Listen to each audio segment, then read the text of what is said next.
Você sabia que o Alzheimer pode começar até 20 anos antes de qualquer sinal clínico aparecer? Olá, meu nome é Helena e sou especialista no cuidado à saúde do idoso. Seja muito bem-vindo ao canal Saúde do Idoso. É um prazer ter você aqui com a gente. Hoje, vamos mergulhar em um tema que toca milhões de corações, um tema delicado, sim, mas absolutamente essencial: a doença de Alzheimer. Se você tem um familiar idoso, se está buscando entender melhor essa condição, ou o mais importante, se quer proteger sua própria memória para o futuro, este vídeo foi feito sob medida para você. Ele vai abrir seus olhos para o que realmente acontece. Antes de embarcarmos nessa jornada de conhecimento, tem um pedido especial.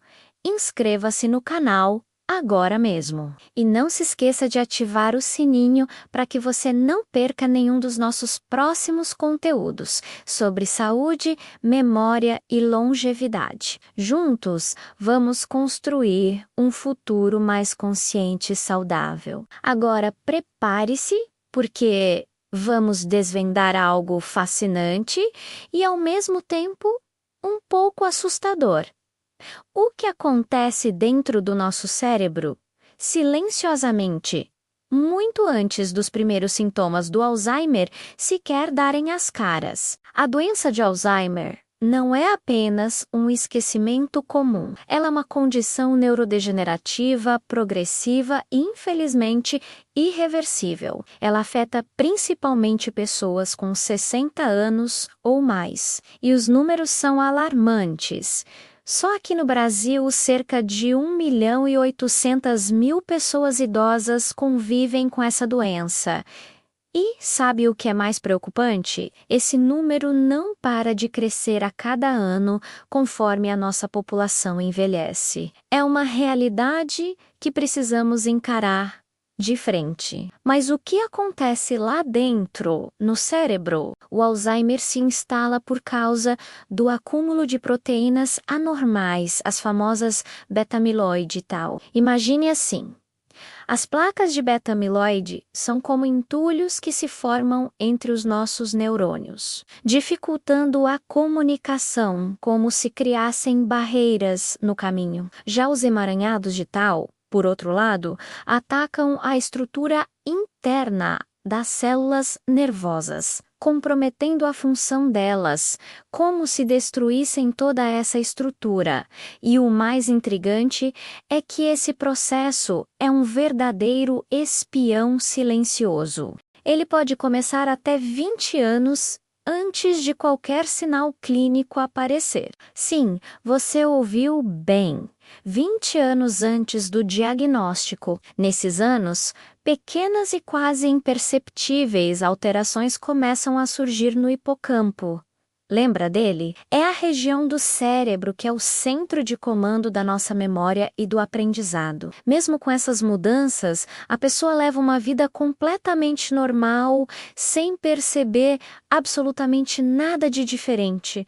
Mas por quê? Porque o nosso cérebro é um verdadeiro herói. Ele tenta compensar essas falhas criando novas conexões entre os neurônios, um processo que chamamos de reserva cognitiva. Essa reserva é a razão pela qual muitos sintomas demoram tanto para aparecer. Mas, como tudo na vida, ela não é infinita. Com o passar dos anos, essa reserva, infelizmente, se esgota. Então, avançamos para cerca de 10, 20 anos antes do diagnóstico.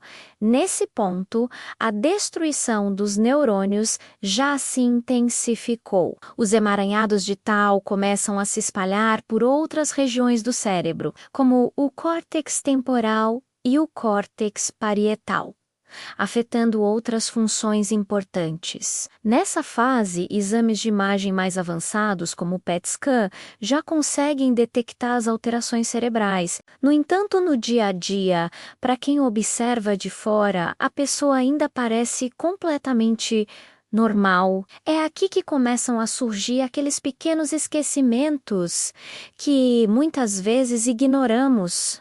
Sabe quando você pergunta onde deixei as chaves? Ou qual era mesmo o nome daquela pessoa que acabei de conhecer? Esses lapsos de memória são frequentemente atribuídos ao estresse do dia a dia, à correria ou simplesmente ao envelhecimento natural. É da idade, a gente pensa, mas por dentro, no cérebro, uma batalha silenciosa e feroz está em curso. A inflamação aumenta e as células de defesa do cérebro, as micróglias, tentam limpar as proteínas tóxicas. O grande problema é que, nesse processo de limpeza, elas acabam destruindo neurônios saudáveis junto. É uma luta que, infelizmente, causa mais danos. E então, o momento crítico chega, a reserva cognitiva chega ao fim. É nesse ponto que os sintomas começam a se tornar perceptíveis. Cerca de 40% dos neurônios do hipocampo,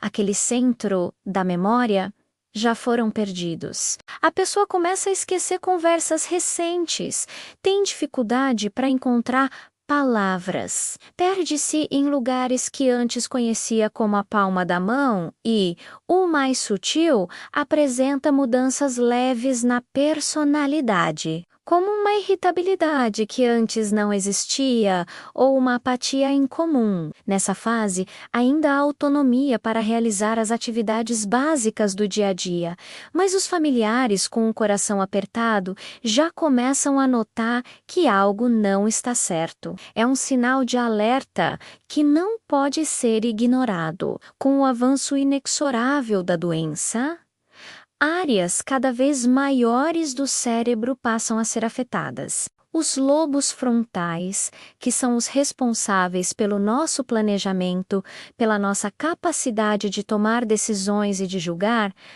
perdem sua função. A pessoa começa a perder completamente a noção de tempo e espaço, não reconhece mais locais familiares e, em casos mais avançados, pode até se perder dentro da própria casa. É um cenário desolador, onde as memórias mais antigas, as que pareciam inabaláveis, também começam a desaparecer. Rosto de familiares queridos, eventos marcantes, histórias de uma vida inteira. Tudo isso se apaga lentamente, como fotos que vão desaparecendo.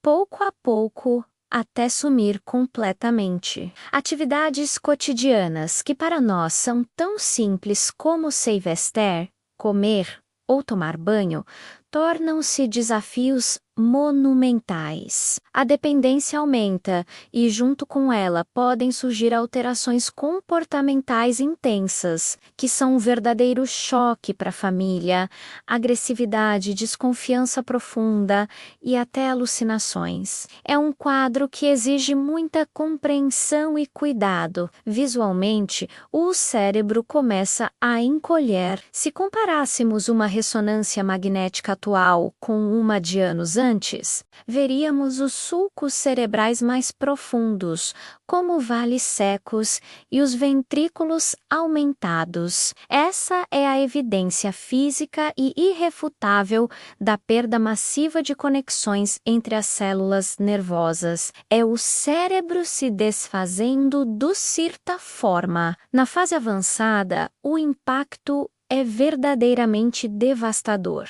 Mais de 70% dos neurônios do hipocampo já foram destruídos. O córtex cerebral fica fino e atrofiado.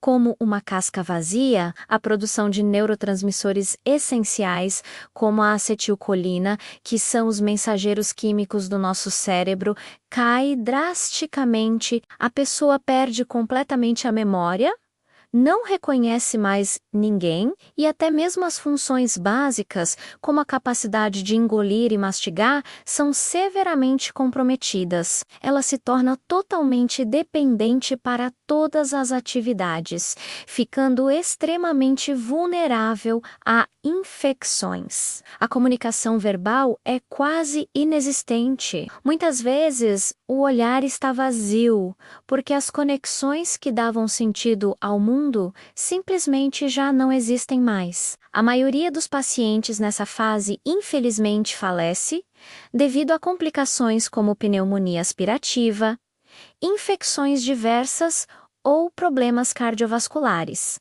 Geralmente, isso ocorre entre 8 e 10 anos após o diagnóstico formal. Mas lembre-se, a doença começou muito antes, talvez 20 anos antes do primeiro sintoma aparente. É uma jornada longa e dolorosa. Aqui no Brasil, a cada ano, cerca de 100 mil novos casos de Alzheimer são diagnosticados. E um dado interessante: as mulheres são mais afetadas do que os homens. Outras pesquisas apontam que a doença é mais prevalente entre pessoas brancas, enquanto outros tipos de demência são mais comuns em pessoas negras. Com o envelhecimento contínuo da nossa população, estima-se que até o ano de 2050, o número de pessoas com Alzheimer chegue a impressionantes 5.700.000. Esses números não são apenas estatísticas. São vidas, são famílias que precisam de apoio e informação. Embora ainda não exista uma cura definitiva para o Alzheimer,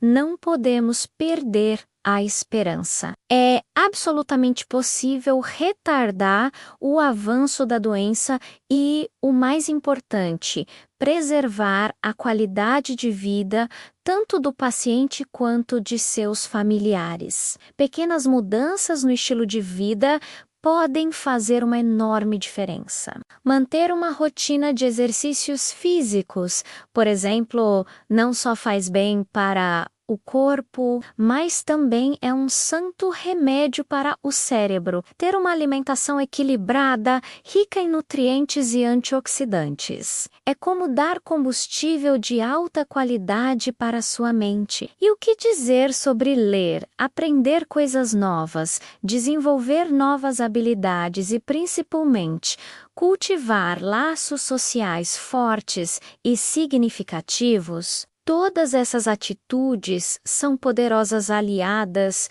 que fortalecem o nosso cérebro e aumentam nossa reserva cognitiva. Controlar doenças crônicas como hipertensão e diabetes também é fundamental, pois elas podem agravar o quadro e, claro, o apoio emocional à família e ao paciente é uma parte fundamental e insubstituível do cuidado. Ninguém deve enfrentar essa batalha sozinho. Entender o Alzheimer é o nosso primeiro e mais importante passo para enfrentá-lo. O diagnóstico precoce e as intervenções adequadas podem fazer uma diferença gigantesca na trajetória da doença, proporcionando mais qualidade de vida e dignidade para todos os envolvidos. Se este conteúdo foi útil, esclarecedor ou tocou você de alguma forma, por favor, inscreva-se no canal, deixe seu like para nos ajudar a alcançar mais pessoas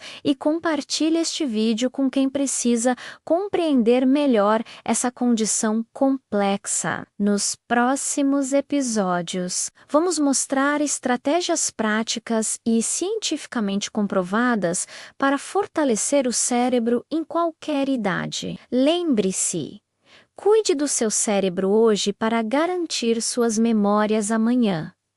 É o seu maior tesouro. Eu sou a doutora Helena e nos vemos no próximo vídeo do UNA 60+, Saúde e Longevidade para você e sua família. Muito obrigado por sua companhia.